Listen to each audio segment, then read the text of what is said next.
Why is it that we have two of the world's biggest fashion umbrella companies that both have brands that we all know and love, and yet their numbers and the way their sales are moving in the last months is very different?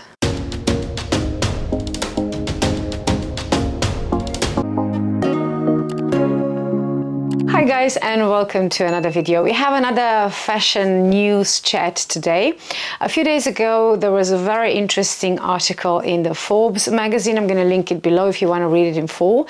But I want to analyze what's happening with LVMH and Kering.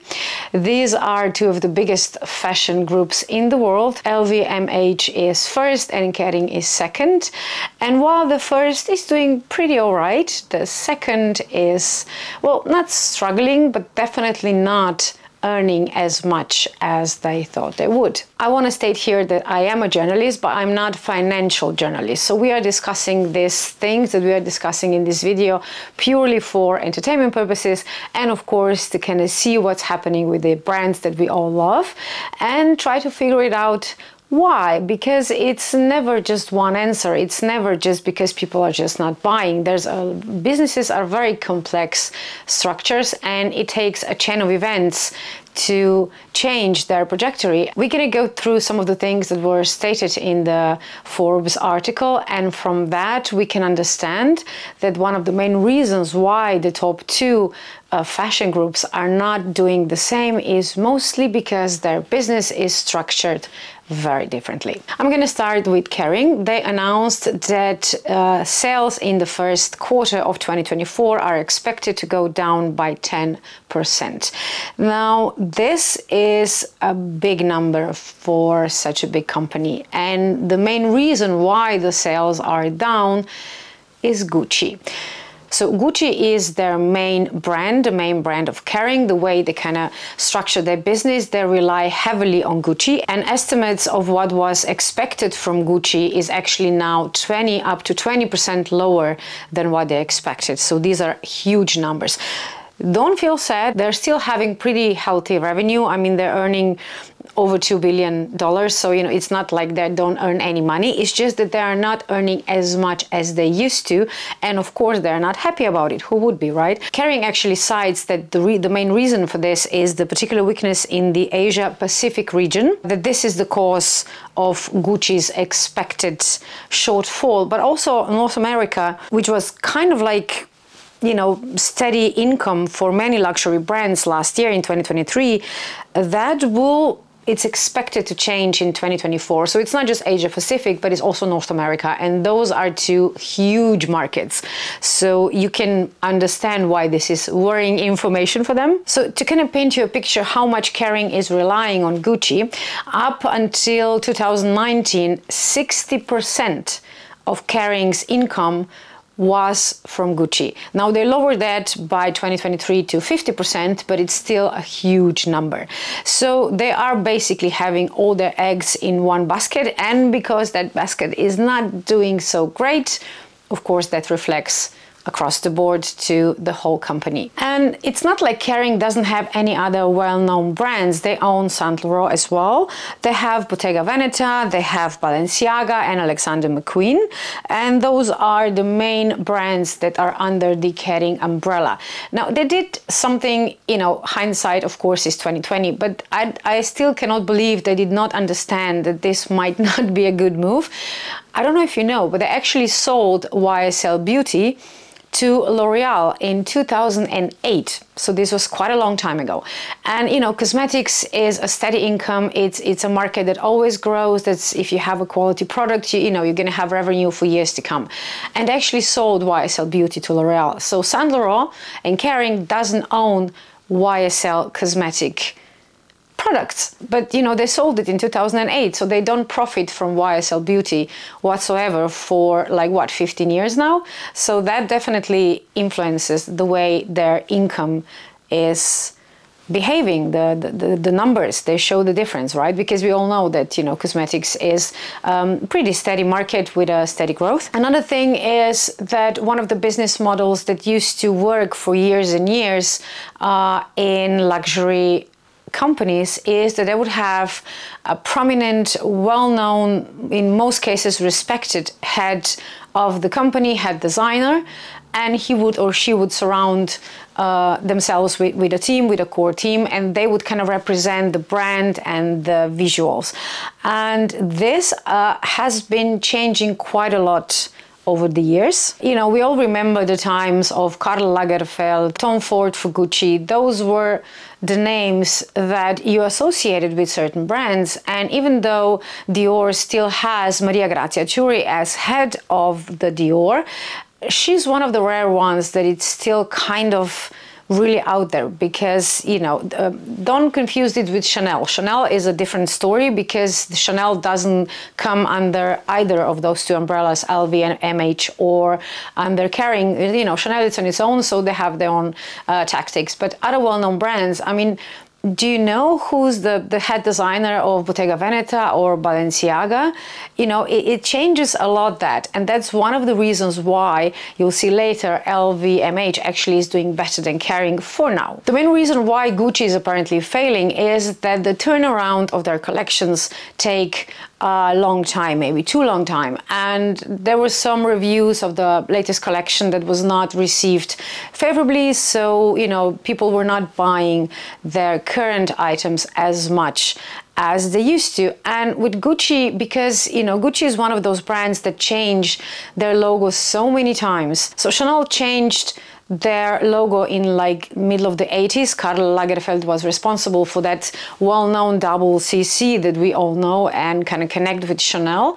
Dior played around with logos a bit, but not as much. But Gucci, it feels like every collection that comes out has a different logo, right? I mean, you have like the famous Gucci belt that, you know, I have in practically, they're up there, so that's why I'm looking there. I have it in practically all the colors available. I love that belt. So we have the thick gold double G, then we have the little B, then we have a different G again. So we are not as passionate about Gucci's logo because it changes a lot.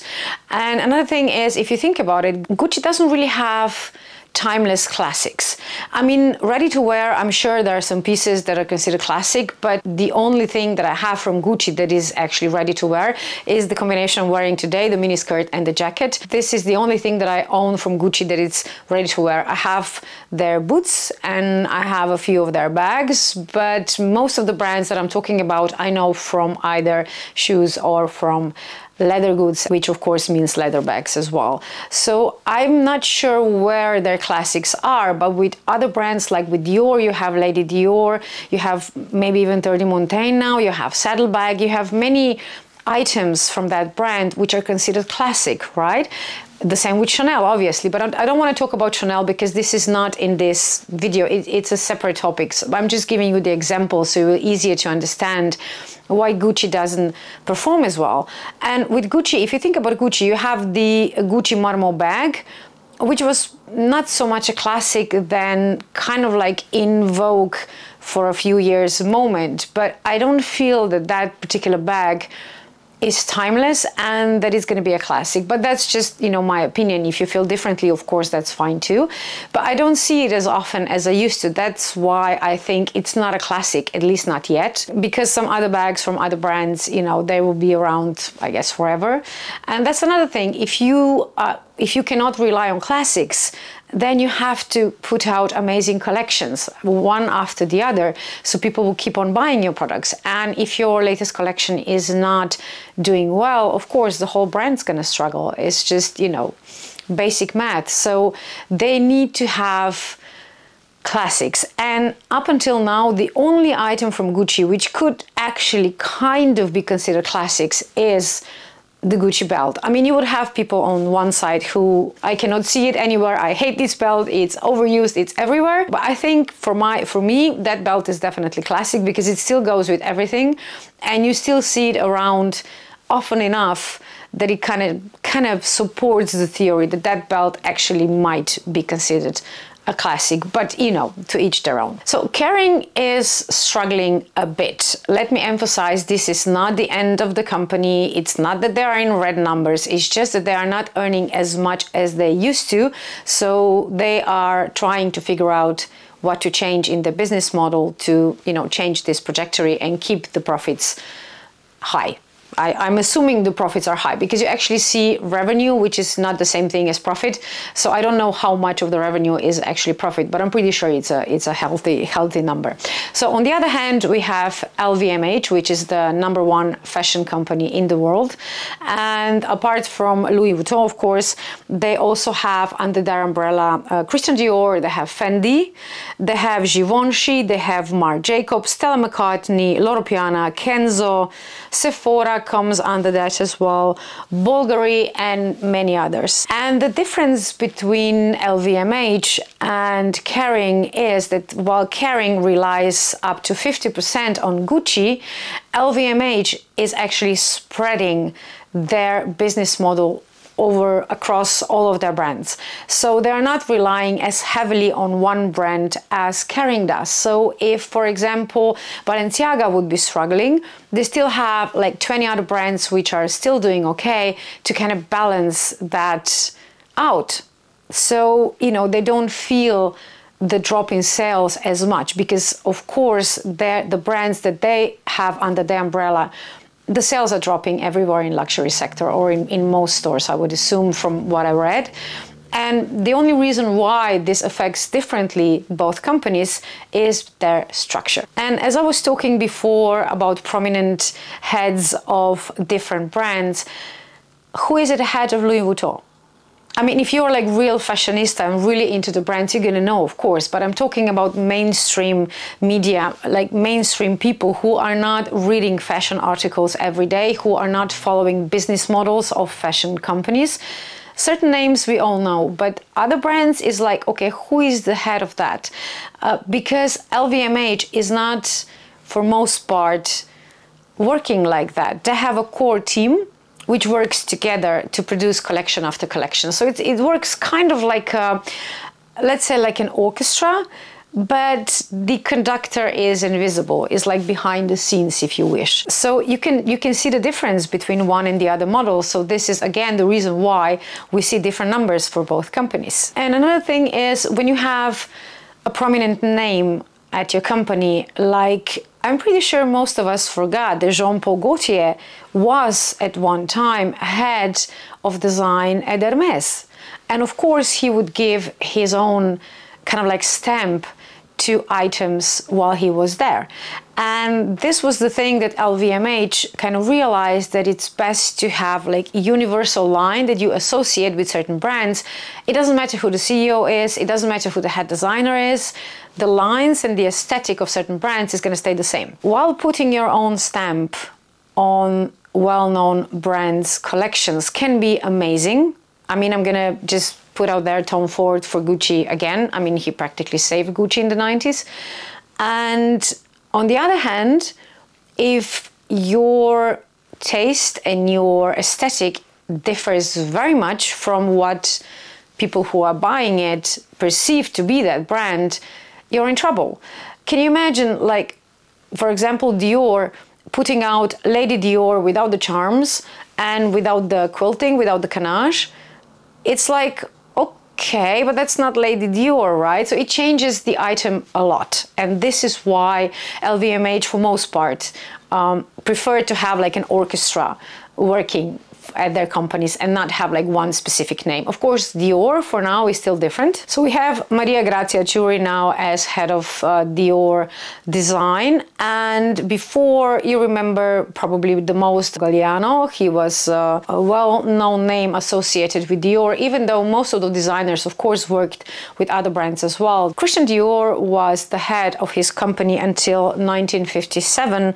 And then famously Yves Saint Laurent took over for the next 3 years. And then of course in the 60s he opened its own brand. So I think it's kind of funny that Dior is now under LVMH and Saint Laurent is under Kering. They are not, of course, under the same umbrella. So what does this mean for luxury brands in the next year? Well, market in any kind of connotations, it could be financial, it could be fashion, it could be, you know, whatever, real estate, is always kind of unpredictable. But we just kind of figure it out that one of the main reasons why Kering is losing more money than LVMH is just their structures. So I'm interested to see if Kering will do the same thing to kind of work around like the orchestra combination of heads of brands and not so much in-your-face names, or they will go in the other direction and try to find a really strong designer like Karl Lagerfeld was for Chanel. I mean, he did, you know, he really put Chanel on a different kind of map than it was before. So having a really strong head of a brand can actually do wonders for you. The problem is you have to find him or her, and that's not an easy job. So it will be interesting to see what is happening in the next year or two. On another note, of course, it's important that all the price hikes and all the quality issues and all the information that we have about luxury brands in the last few years, it did change a lot of people's habits of shopping. And while I don't think that luxury will struggle, like really struggle, because I still think the profits must be healthy enough. Otherwise, you know, they would close their doors years ago.